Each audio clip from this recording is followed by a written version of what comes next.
Hello guys, welcome to political education classes. आज का जो हमारा टॉपिक है व्हाट इज़ गवर्नमेंट। आप सभी जानते हैं कि एनसीईआरटी सीरीज़ की सोशल साइंस बुक का 3rd चैप्टर है ये। इससे पहले जो हमने 2 चैप्टर्स किए थे, डाइवर्सिटी के बारे में जाना था उसमें हमने। अब हम जानेंगे कि what is government. What is government में गवर्नमेंट का अर्थ हम गवर्न शब्द से ही लगा लेते हैं, जिसका अर्थ होता है रूल करें। हर देश को विभिन्न निर्णय लेने व काम करने के लिए सरकार की ज़रूरत होती है। संसाधनों के नियंत्रण, देश की सीमा की सुरक्षा के लिए ज़रूरत होती है सरकार की, ताकि लोगों को एक सिक्योरिटी फील करे। और लोगों के लिए सरकार कई तरह से काम करती है। वह रूल बनाती है, डिसीजन लेती है और अपनी लिमिट में रहने वाले लोगों पर इम्प्लीमेंट भी करती है। चलिए इसे और डिटेल में जानते हैं, जैसे कि बिल्डिंग बनाने का काम, स्कूल बनाने का काम, हॉस्पिटल बनाने का काम। ऐसे कई गाँव व क्षेत्र होते हैं जहाँ पे इलेक्ट्रिसिटी नहीं है, तो वहाँ पर इलेक्ट्रिसिटी पहुँचाने का काम। कई ऐसे सोशल इशू होते हैं, जैसे गरीब लोगों को खाना नहीं मिल रहा है, उनकी हेल्प करने के लिए सब्सिडी प्रोवाइड करती है। जैसे सुनामी, भूकंप, अच्छी हेल्थ के लिए गवर्नमेंट की ज़रूरत होती है हमें, क्योंकि एक इंसान या फिर हम सब अलग अलग मिलके एक कार्य को नहीं कर सकते हैं। हमें एक ऐसा ज़रूरत होती है कि जो हमारे लिए कार्य करे, इसलिए गवर्नमेंट को बनाया जाता है, जो लोगों के द्वारा ही चुनी जाती है। डाक सेवा के लिए, रेलवे के लिए, एयरलाइंस के लिए सरकार के रोजगार भी हमें प्रोवाइड करती है। एम्प्लॉयमेंट हमें अपॉर्चुनिटी प्रोवाइड करती है, लॉ एंड ऑर्डर को मेंटेन करती है, पॉलिसी बनाती है। जैसे हम इंडिया में रहते हैं तो हमारी प्रोटेक्शन की जिम्मेदारी किसके ऊपर है? सरकार के ऊपर ही होती है। जैसे कि अभी आप देख रहे हैं हाल ही में जो भारत और चीन में एलओसी के ऊपर विवाद चल रहे हैं, उसका जो सुरक्षा हमारी की जा रही है, जो आज हम अपने घर पर बैठे हुए हैं, उसकी जिम्मेदारी भी सरकार की होती है। इंटरनेशनल रिलेशनशिप बनाना भी सरकार की जिम्मेदारी होती है कि कौन सा देश हमारे लिए ज़्यादा बेनिफिट हमें दे सकता है, नई नई चीज़ें, नई नई पॉलिसी ला सकता है। जैसे यूएस के साथ कैसे संबंध बनाने हैं, जापान के साथ, जर्मनी के साथ कैसे रिश्ते बनाने हैं। तो ये काम एक इंसान नहीं कर सकता, ये काम करने के लिए हम गवर्नमेंट बनाते हैं, और वो जो कि हमारे द्वारा चुनी जाती है। ये सब काम सरकार के ही होते हैं, जो कि कोई एक इंसान नहीं कर सकता है। चलिए अब हम जानते हैं सरकार और कानून में क्या संबंध होते हैं। ये सब काम जो अभी हमने देखे वो सभी सरकार के होते हैं, क्योंकि उसके पास डिसीजन मेकिंग बॉडी है। वह एक सभी डिसीजन को इम्प्लीमेंट करने की पावर उसके पास होती है, क्योंकि सरकार एक डिसीजन मेकिंग बॉडी होती है और वह पावर होना ज़रूरी है, वरना जो वो ये सब कार्य कैसे करेगी? बिना पावर के वह अपनी डिसीजन को इम्प्लीमेंट ही नहीं कर पाएगी। इसका हम एग्जांपल लेके जब समझते हैं कि हम बिना लाइसेंस के गाड़ी नहीं चला सकते हैं। ये एक रूल है जिसको इम्प्लीमेंट गवर्नमेंट द्वारा किया गया है। लेकिन सपोज कीजिए कि अगर ये ऐसा सरकार के पास कोई पावर ही नहीं है इसको कानून बनाने की, अगर ट्रैफिक पुलिस के पास पावर ही नहीं हो तो उसकी सुनेगा कौन? सभी गाड़ी चलाने लग जाएंगे। पर पुलिस के पास पावर होती है तो हम गाड़ी रोकते भी हैं, लाइसेंस भी दिखाते हैं, और अगर लाइसेंस नहीं होती तो वो हम पे चालान भी लगाती है, जुर्माना काटती है हमसे, और हमें जेल में भी डाल देती है कई बारी, और कई बारी हमारी गाड़ी भी जब्त कर ली जाती है। ये काम वो कैसे कर पाते? क्योंकि उसके पास पावर होती है। पावर, लॉ और एंड ऑर्डर सभी गवर्नमेंट का ही हिस्सा है। सरकार तभी चल सकती है जब उसके पास पावर होगी, तभी वो रूल एंड रेगुलेशन बना सकती है।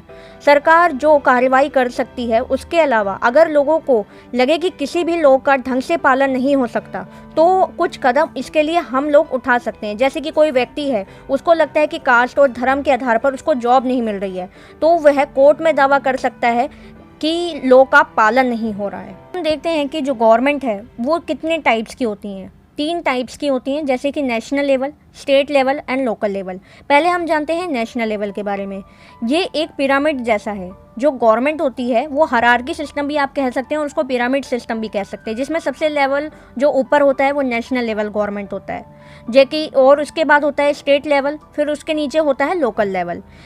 इंडिया का एग्जाम्पल लेके मैं आपको बताती हूँ कि नेशनल लेवल पे जैसे आज हमारे पास है बीजेपी की गवर्नमेंट, एनडीए की, जो नेशनल लेवल वर्क करती है, जो कि हमारी देश की सुरक्षा का सबसे ज़्यादा ध्यान रखती है। जो भी पॉलिसी होती है, जैसे अभी नई शिक्षा नीति आई है, न्यू एजुकेशन पॉलिसी, जो उनके द्वारा, बीजेपी द्वारा ही लाई गई है, तो इस तरह की वो पॉलिसी बनाते हैं, सिक्योरिटी देखते हैं। और जब कोई सिक्योरिटी या कोई देश के हित के लिए किसी अनदर देश से रिलेशनशिप करने की भूमिका होती है, तो उसमें नेशनल लेवल गवर्नमेंट एक अहम भूमिका निभाती है। हम देखते हैं स्टेट लेवल गवर्नमेंट को, जिसमें आप देखते हैं कि भारत में कितने स्टेट हैं, उसी तरह से अलग अलग स्टेट में अलग अलग गवर्नमेंट है। इसमें है कांग्रेस की सरकार, असम में किसी और की सरकार है, गुजरात में किसी और की सरकार है। तो इस तरह से हर एक स्टेट की अलग अलग गवर्नमेंट होती है, जैसे कि वो काम करती है अपने स्टेट लेवल पर। जैसे कि कोई स्कूल का निर्माण करना है, कोई हेल्थ पॉलिसी बनानी है, कोई हॉस्पिटल से रिलेटेड वर्क करना है, ये कोई अनदर पॉलिसी बनानी है अपने स्टेट के लिए, तो ये सब काम स्टेट लेवल गवर्नमेंट करती है। बात करते हैं लोकल लेवल गवर्नमेंट की, जो लोकल लेवल पर वर्क करती है। लेकिन ये भी दो तरह की होती है,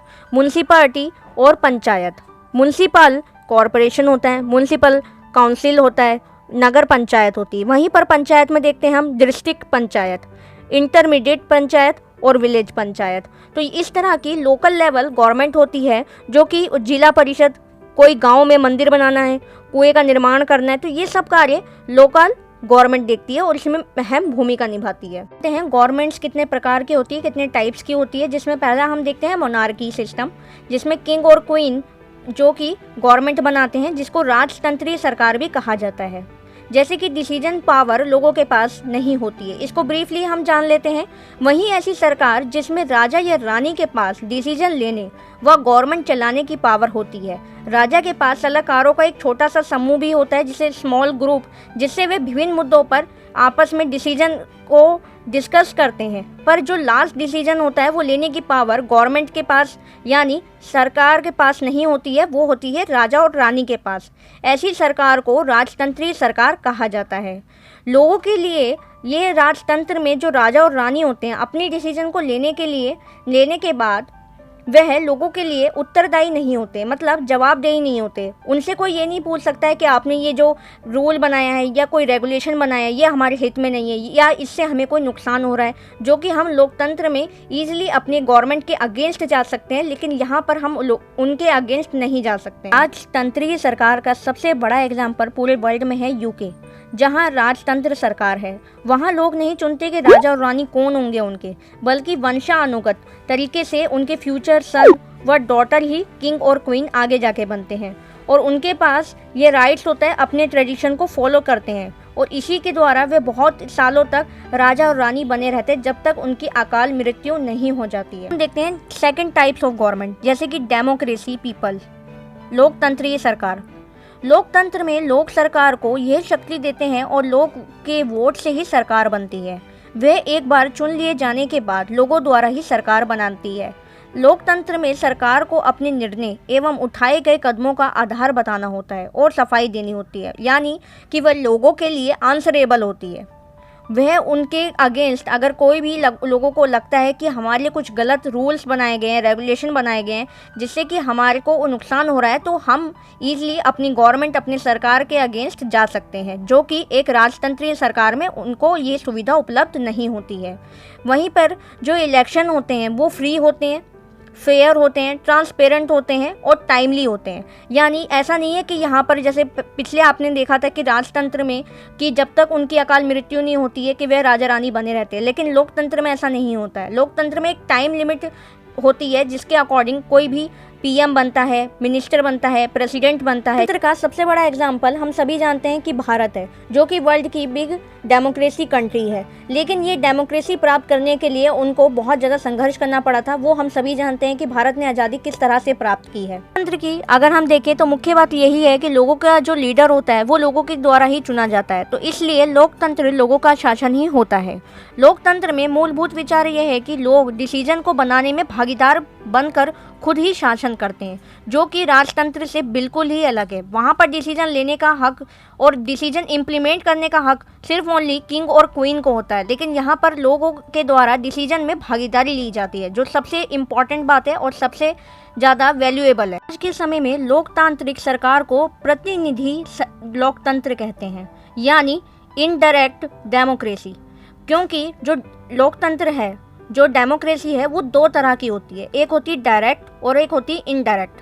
डायरेक्ट में जहां लोगों द्वारा सीधा चुनाव किया जाता है, डिसीजन लिया जाता है क्या क्या देश में गवर्नमेंट बनेगी और क्या क्या उसे करना होगा। जैसे कि हम एक छोटा सा एग्जांपल लेते हैं स्विट्जरलैंड का, जो कि एक छोटा सा देश है, लेकिन वहाँ के लोगों ने सपोज कीजिए कि कोई हेल्थ पॉलिसी बनाना चाहते हैं या उसमें कोई चेंजेस करना चाहते हैं, तो वहाँ 100% जो उसकी लोग हैं उन्होंने में से 50% लोग ने चुनाव करके एग्री कर दिए कि भाई ये लॉ बनना चाहिए, तो वो लोग जो उन्होंने कानून बनाए हैं, जो रूल रेगुलेशन बनाए हैं, वो इम्प्लीमेंट ईजिली हो जाते हैं। डायरेक्टली जो डेमोक्रेसी है उसमें ऐसा नहीं होता है। प्रतिनिधि लोकतंत्र में लोग सीधे भाग नहीं लेते हैं, बल्कि चुनाव की प्रक्रिया के द्वारा अपनी प्रतिनिधि को चुनते हैं।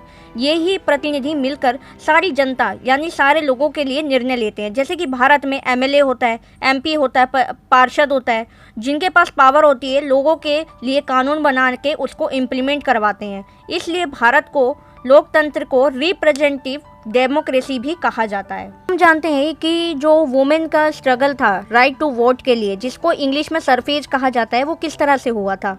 वर्ल्ड में बहुत से गवर्नमेंट ने वोट का अधिकार लोगों को प्रदान इजली नहीं किया था। पूरे यूरोप में, यूएस में वुमेन को, पुअर लोगों को गवर्नमेंट के कार्यों में भागीदारी लेने के लिए संघर्ष करना पड़ा था। जैसे कि इसका एग्जांपल है फर्स्ट वर्ल्ड वॉर के दौरान कि वुमेन के पास राइट टू वोट के लिए संघर्ष किया। इस संघर्ष ने मजबूती पकड़ी और इसको सरफेज मूवमेंट भी कहा गया। इसका अर्थ था कि वोट देने का अधिकार। वॉर के दौरान मोस्टली जो मैन थे वो लड़ाई के लिए जाना पड़ गया था, तो इसलिए जो वुमेन्स थी उनको कहा गया कि वो पुरुषों की जगह आकर काम करें, जैसे कि कारखानों में काम करना।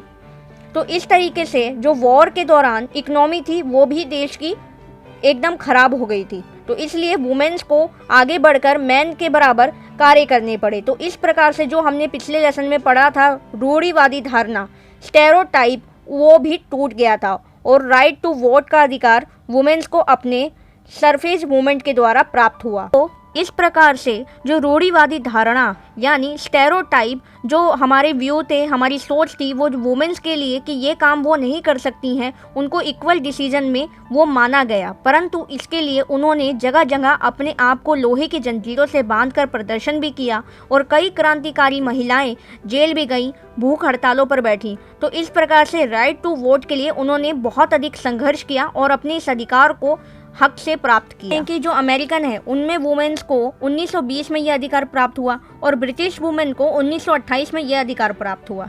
गई कि पूरे वर्ल्ड की बात कि जहां पर हमने देखा कि वर्ल्ड में कैसे राइट टू वोट के लिए संघर्ष हुआ, वहीं अब हम जानते हैं कि इंडिया में राइट टू वोट कैसे हम सभी को प्राप्त हुआ। हमारे देश में वुमेन्स, मेंस सभी लोगों को इक्वल राइट्स टू वोट 26 जनवरी 1950 को मिला।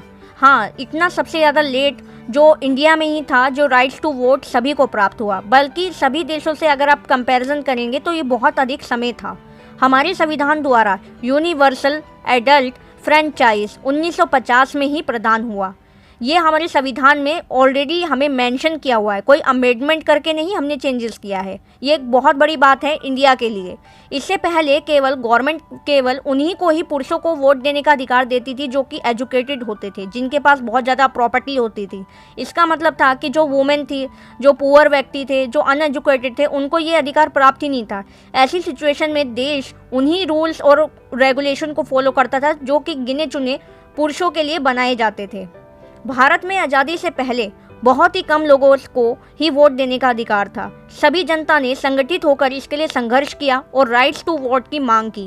वहीं गांधी जी के साथ बहुत से ऐसे लीडर्स थे जिन्होंने इस इनइक्वालिटी बिहेवियर के अगेंस्ट विरोध किया। इस इनइक्वालिटी बिहेवियर के अगेंस्ट ही यंग इंडिया में 1931 गांधी जी की बुक में ये कहा गया है कि मैं यह विचार सहन नहीं कर सकता कि जिस व्यक्ति के पास संपत्ति है वह वोट दे सकता है, लेकिन वह व्यक्ति जिसके पास करैक्टर है, चरित्र है, यानी पर संपत्ति नहीं है, शिक्षा नहीं है, वह वोट नहीं दे सकता है। और जो पूरे दिन अपना पसीना बहाकर ईमानदारी से काम करता है वह वोट नहीं दे सकता है, क्योंकि वह गरीब है और ये उसके लिए एक बहुत बड़े गुनाह की बात हो गई है। इस प्रकार से 1950 में 26 जनवरी को हमने equal to rights to vote प्राप्त किया सभी वुमेन्स, मेंस और सभी लोगों के लिए। प्रकार से हमने जाना इस चैप्टर में कि गवर्नमेंट क्या होती है, गवर्नमेंट के काम क्या होते हैं, गवर्नमेंट्स कितने प्रकार की होती है, राइट्स टू वोट कैसे वर्ल्ड में आया और कैसे इंडिया में राइट्स टू वोट सबको मिला। आई होप सो गाइस कि आपको ये टॉपिक बहुत अच्छे से समझ आया होगा। अगर आपको वीडियो पसंद आया हो तो प्लीज़ एक लाइक ज़रूर कीजिए,